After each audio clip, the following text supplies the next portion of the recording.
जब एक विद्यालय का पिकनिक गया था, बच्चे और अध्यापक साथ में गए थे। तो जब बच्चे वहाँ पे पिकनिक मना रहे थे, खेल रहे थे, उसी दौरान वहाँ पे एक ज्योतिषी बैठा था।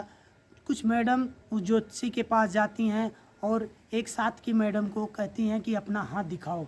और बाबा को हाथ नहीं दिखाना चाहती है, लेकिन कुछ ज़बरदस्ती करने के बाद कुछ देर बाद वह राज़ी हो जाती है और कहती है कि क्या हाथ दिखाऊं, मेरी तो कुंडली में ही अमंगल है और मेरे घर परिवार वाले, मेरे माता पिता सभी मेरे शादी करने के लिए काफ़ी परेशान हैं और कोई मुझसे शादी नहीं करना चाहता है, क्योंकि जो मंगला होता है उससे शादी करने पर या तो वह लड़का मर जाएगा या लड़की, या कुछ आर्थिक नुकसान होगा या शारीरिक नुकसान हो जाएगा। इसी डर से कोई मुझसे शादी नहीं करता है। इसके बाद वह बाबा ज्योतिषी कहते हैं कि अगर बेटा हमारे ऊपर तुम्हें भरोसा हो तो मैं तुम्हें कुछ उपाय बताऊंगा और करोगी तो उससे तुम्हारा कल्याण हो जाएगा।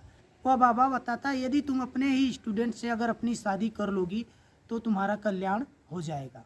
एक महिला टीचर अपने निजी स्वार्थों के लिए कैसे एक बच्चे के साथ अनैतिक कार्य करती है, आप सुनकर हैरान हो जाएंगे, परेशान हो जाएंगे कि कोई मैडम अपने स्टूडेंट्स के साथ कैसे ऐसी हरकत कर सकती है। आइए कहानी को विस्तार से जानते हैं। सजग रहिए, सावधान रहिए, ऐसी दुर्घटनाएं आपके साथ हो भी सकती है और नहीं भी हो सकती है। जी हाँ, आपको बताना चाहूँगा 17 मार्च 2021 की यह घटना है। पंजाब प्रांत के जालंधर में बस्ती बाबा खेल एक इलाका है, वहीं की यह एक घटना है।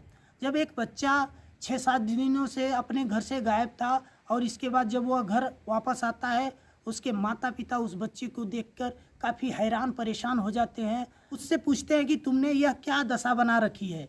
इसके बाद बच्चा रोने लगता है और उस माता पिता को बताता है। दरअसल वह बच्चा एक दूल्हे के रूप में सज धज के वापस आया था, जैसे कोई हाल फिलहाल में शादी करके वापस आया हो, हाथ में कंगना और हाथ में मेहंदी, पैर में मेहंदी, उस दूल्हे का जो रूप होता है उस तरीके से वह बच्चा दिखाई दे रहा था। इसके बाद सारी बात सुनने के बाद उसके माता पिता फौरन पुलिस स्टेशन जाते हैं और सारी बात बताते हैं। दरअसल इस बच्चे का परिवार काफ़ी कमज़ोर था, काफ़ी गरीब था। इसके लिए वह एक अच्छे स्कूल में अपने बच्चों को शिक्षा नहीं दे सकते थे, लेकिन उस पिता के अंदर इतना हौसला था कि उसने अपने बच्चे को एक अच्छे स्कूल में शिक्षा देने के लिए कि वह मेरा बच्चा एक अच्छी शिक्षा प्राप्त करके एक अच्छा इंसान बनेगा, इसलिए उसने काफ़ी अच्छे स्कूल में एडमिशन करवाया था।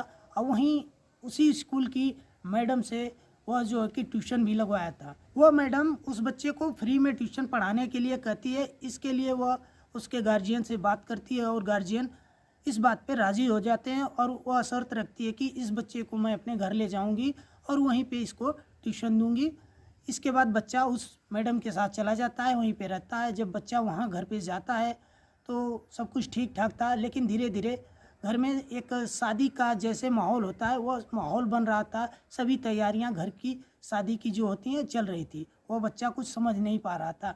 इसके बाद एक दिन ऐसा आया कि जब उस बच्चे को दूल्हे की तरह सजाया गया और जो उसकी टीचर थी मैडम, वह दुल्हन की तरह सज गई वो भी। और इसके बाद लोग वहाँ पे उस स्टूडेंट से शादी करा देते हैं। इसके बाद रात्रि होती है, दोनों को एक सुहाग रात का कक्ष बनाया जाता है और उस कमरे में दोनों चले जाते हैं। इसके बाद सुबह होती है, अचानक से वह महिला रोने और चिल्लाने लगती है। आसपास के लोग जुट जाते हैं वहाँ पे। इसके बाद वह एक ऐसा वेशभूषा धारण करके बाहर आती है जैसे कि कोई घर में मर गया हो, यानी जो पत्नी विधवा हो जाती है तो सफ़ेद वस्त्र में धारण कर लेती है। वैसा ही एक माहौल उसने बनाया और उस बच्चे को वापस घर भेज देती है और कहती है कि यह बात तुम किसी से मत बताना। इसके बाद बच्चा वापस घर चला जाता है और जब वह घर जाता है तो उसके माता पिता देख के हैरान हो जाते हैं बच्चे को। जब वह बच्चा एक दूल्हे की तरह सज धज के, उसके हाथ में मेहंदी और उसके आँख में काजल वगैरह जो भी एक दूल्हे का श्रृंगार होता है, उस तरीके से बच्चे को शरीर पे सभी निशान दिखाई दे रहे थे और घर परिवार वाले माता पिता काफ़ी परेशान हो जाते हैं। इसके बाद बच्चे उससे पूछते हैं और बच्चा रोने लगता है, रो रो के सभी बातें बताता है। इसके बाद माता पिता तुरंत ही नज़दीकी पुलिस स्टेशन जाते हैं और सारी बात बताते हैं। पुलिस उस मैडम को गिरफ्तार करती है। इसके बाद उस तांत्रिक को यानी उस जोशी को भी पकड़ के लाती है और उससे पूछताछ की जाती है कि आखिरकार तूने ऐसी अंधविश्वास भरी बात क्यों जो है कि इस मैडम को बताया। इसके बाद वह ज्योतिषी कहता है कि मेरे पास इसके अलावा मेरे पास कोई रास्ता नहीं था। यह जो इसका मंगल है, मंगल का दोष है, इसी तरीके से इसका निवारण होना सुनिश्चित था और मेरी ज्योतिष विद्या के अनुसार मैंने जो भी इन्हें बताया अपने तरीके से सही बताया। वहाँ पे जो समाज के कुछ बुद्धिजीवी वर्ग थे, इस लड़की होने के नाते सभी सामाजिक रूप से इस मामले को वहीं रफा दफा कर देते हैं और यह मामला सुलझ जाता है और वह बच्चा और बच्ची सभी जो है सुरक्षित बच जाते हैं। लेकिन दोस्तों, अंधविश्वास के चक्कर में आज भी लोग जी रहे हैं। कहीं समाज को एक बहुत बड़ा खामियाजा भुगतना पड़ रहा है। दोस्तों, इस कहानी को सुनाने का एकमात्र मकसद है यही कि आपके साथ कहीं ऐसी कोई अनहोनी ना हो जाए, इसलिए आप हमेशा अपने बच्चों या बच्चियों पे हमेशा ध्यान रखें ताकि ऐसी किसी तरह की दुर्घटनाएं आपके बच्चों के साथ न हो सके। दोस्तों, यदि कहानी थोड़ी बहुत भी ज्ञानवर्धक लगी हो तो इसे लाइक ज़रूर करें और चैनल पर नए हो तो चैनल को ज़रूर सब्सक्राइब कर लें।